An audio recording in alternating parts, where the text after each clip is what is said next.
Bonjour à tous et bienvenue. Aujourd'hui, je vais faire un Dutchpour, donc un verset néerlandais. Comme je vous l'ai dit dans ma vidéo avec le verset en cascade, je voudrais essayer de vous faire 2-3 nouvelles techniques que j'ai pas encore fait en vidéo. Donc, le Dutchpour, pour commencer, il faut prendre un niveau. Vérifier que votre toile elle est de niveau sur les 4 côtés et au centre. Pourquoi? Parce que pour faire un Dutchpour, on utilise une peinture qui est relativement fluide puisqu'on la souffle avec un sèche-cheveux. Donc du coup, pour commencer les Dutchpour, on a une base. Le plus courant, c'est du blanc. Donc j'ai pris du blanc.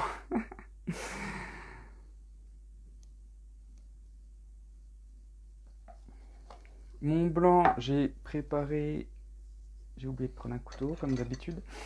J'ai utilisé ma petite formule que je vous ai mis dans ma vidéo numéro 13 sur comment calculer les quantités de peinture. Donc pour les Dutchpour, je vous ai dit que j'utilisais la longueur fois la largeur divisé par 7. Donc là, j'ai une toile de 40 par 50 cm. Du coup, j'ai fait 40 fois 50 divisé par 7, ce qui m'a donné 285. J'ai préparé 285 grammes de blanc pour cette toile donc de 40 par 50 cm. Mon blanc, qu'est-ce que j'ai mis? Commencer déjà par vous dire que moi j'ai utilisé comme médium, j'ai pas pris mon médium à base de colle et d'eau. J'ai utilisé notre bon vieux Floetrol qui est là. Du coup, mon blanc, je l'ai noté quelque part, je cherche. 75 grammes de peinture blanche, 150 grammes de Floetrol et 60 grammes d'eau, ce qui nous fait 285 grammes. Donc je couvre juste la toile avec mon blanc.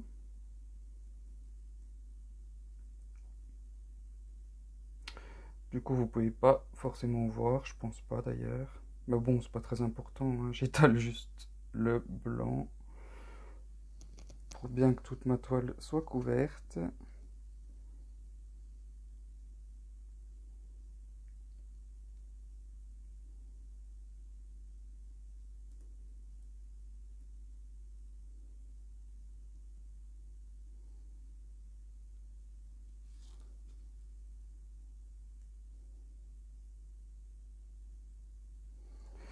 Voilà. J'ai pas pris mon chiffon.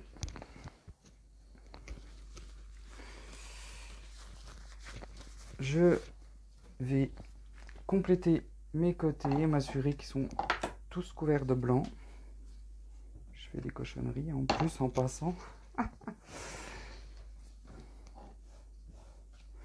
Donc simplement récupérer la peinture que je viens d'enlever pour couvrir ma toile, pour compléter mes côtés qui ne sont pas couverts. Ils sont à peu près tous bien couverts. J'ai de la chance.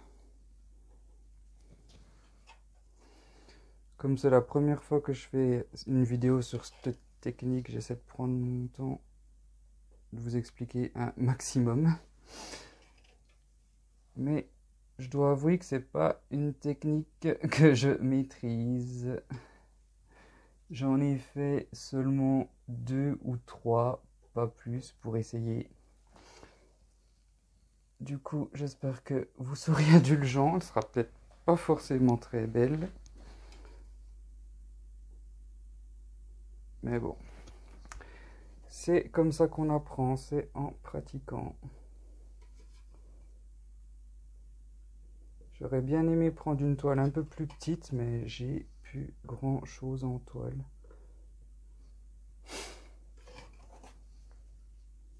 J'ai du très très petit ou du très très grand.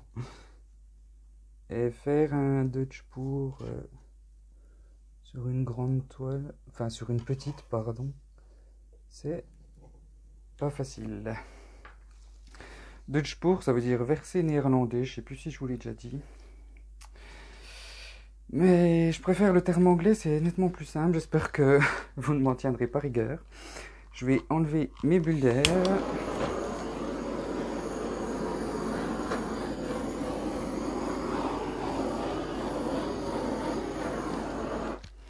Il fait très noir dehors. Je suis désolé, j'ai allumé le projecteur. J'espère qu'il n'y aura pas trop de reflets et que vous pourrez voir.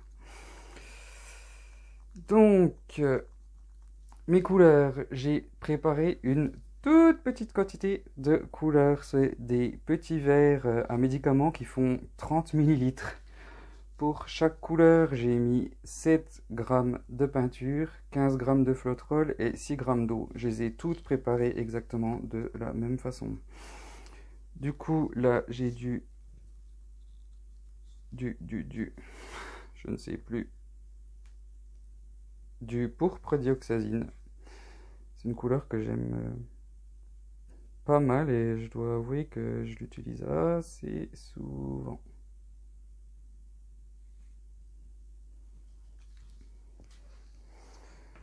Ensuite, j'ai du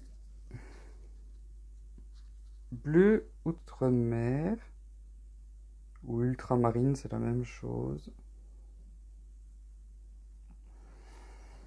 Faut vraiment pas utiliser beaucoup de peinture, j'ai même pas utilisé la moitié de la couleur.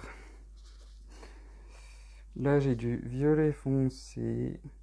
Je suis resté sur quelque chose de simple. J'ai pris du bleu et du violet. Je sais que ça fonctionne et comme c'est pas une technique que je maîtrise parfaitement, je préfère rester sur des basiques. Ça évite de se compliquer la vie quand c'est pas forcément nécessaire. Ça, c'est du bleu de Prusse. Là, j'ai du magenta quinacridone.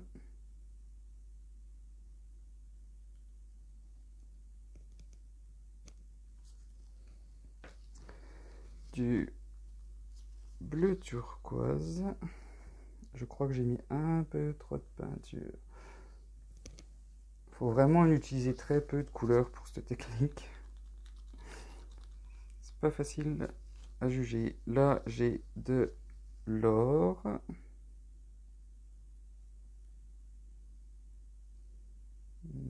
C'est peut-être un petit chouïa en plus. Je dis que j'ai trop de peinture et j'en rajoute. Ah là là. Et pour finir, j'ai du bleu saphir. C'est un bleu métallisé qui est magnifique. Voilà. Une nouvelle fois, enlever les bulles.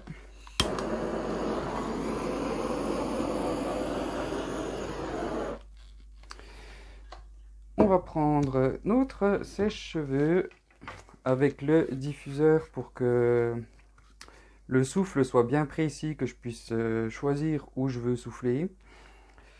Du coup, ce que j'aimerais faire, c'est commencer à peu près au milieu et faire le premier côté, ensuite aller sur l'autre côté. Je vais essayer de faire ça bien. J'ai pas beaucoup l'habitude. Du coup, je vais faire du bruit, je suis désolé, j'ai pas trop le choix.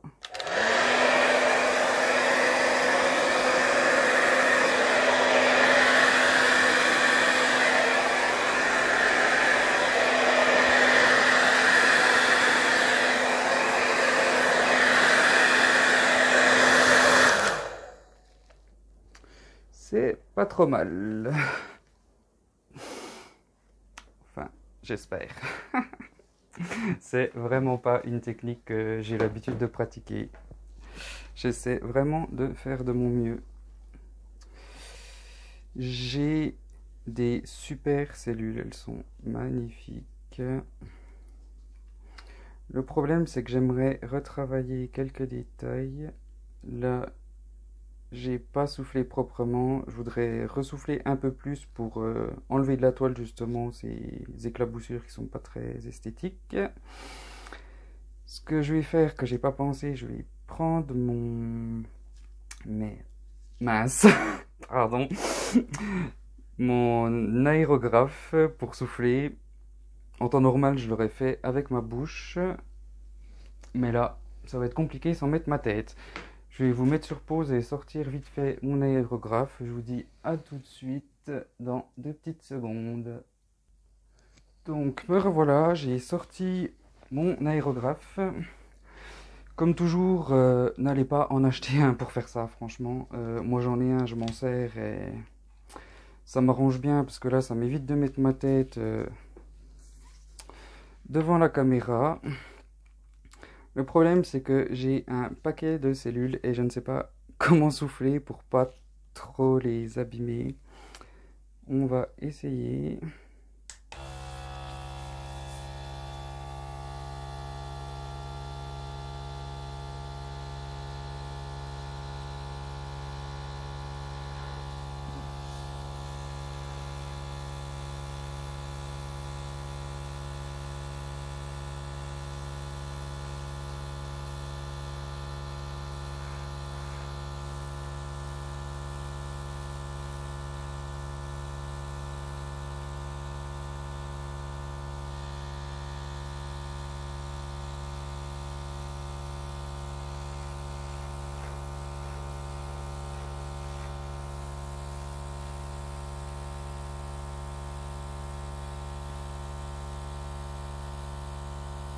Désolé pour le bruit.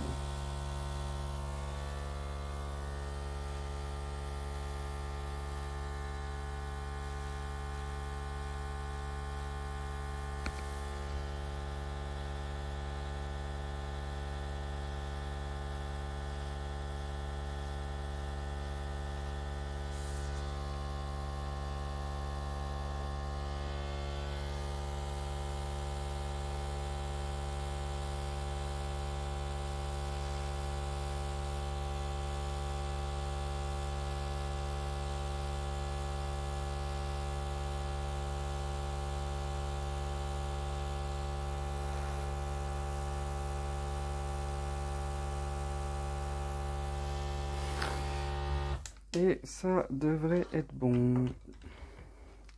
Je vais juste, pour finir, passer un tout petit coup de chalumeau, surtout dans les zones où j'ai beaucoup de blanc, voir si je peux avoir quelques cellules qui apparaissent, pour rajouter un peu de couleur.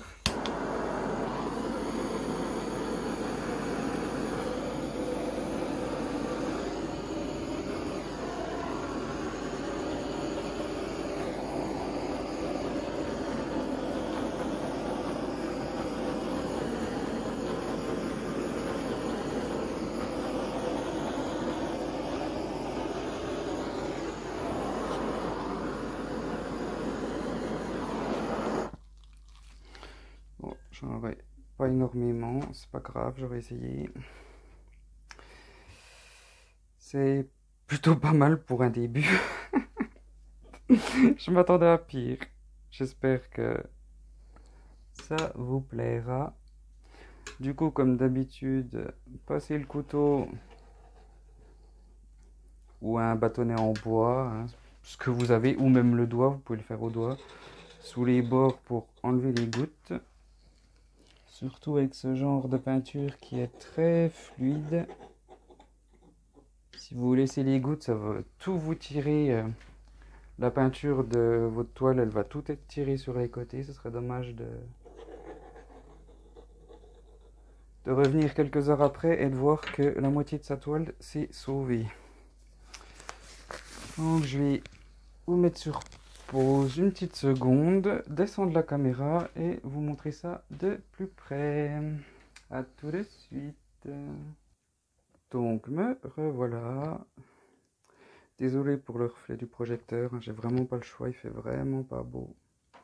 Mais l'avantage c'est qu'on voit l'or qui brille pour le coup. C'est pas mal du tout, même s'il y a un reflet. Du coup, comme toujours, vous pouvez me laisser un petit like sur la vidéo si vous avez apprécié. Vous pouvez également, pardon, vous abonner. Je vous en remercierai énormément.